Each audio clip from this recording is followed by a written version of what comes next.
প্রচুর primary health centre আছে গ্রামে গঞ্জে, যেগুলোর শয়নকক্ষ ছিল না, শয্যাহীন প্রাইমারি হেলথ সেন্টার।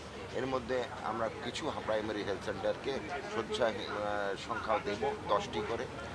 আর আয়ুষ্মান আরোগ্য মন্দির, যেটা আমাদের লাস্ট মাইলের সংযোগ স্থাপন করবে রোগীর সঙ্গে পরিষেবার, তো সেটা স্থাপন করা শুরু হয়ে গেছে কেন্দ্রীয় সরকারের নীতি নিয়ম মেনে।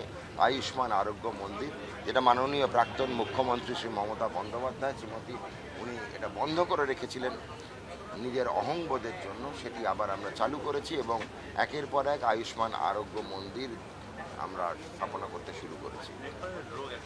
রেফারাল রোগ নয়, রেফারাল জিনিসটা কেন হচ্ছে, কারণ হচ্ছে আমি যেটা বললাম, প্রাইমারি চিকিৎসা কেন্দ্র যেগুলো আছে সেখানে বেডই নেই। তো সেই বেডগুলো দেওয়া, ব্লক প্রাইমারি হেলথ সেন্টার যেটা বেড আছে সেখানে শয্যা সংখ্যা বাড়ানো, ডাক্তার নার্স পরিষেবা বাড়ানো।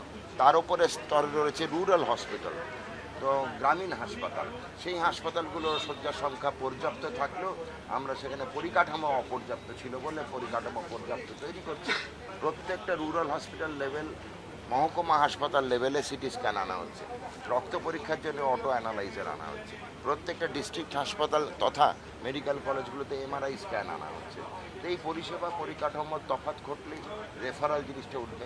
কোনো ডাক্তারবাবু মন থেকে কাউকে সরিয়ে দিতে চায় না, তারও একটা অহংবোধ আছে, তারও একটা চিকিৎসা করার ইচ্ছা আছে। কেউ চায় না যে আমি পারলাম না অন্য কাউকে করতে হলো।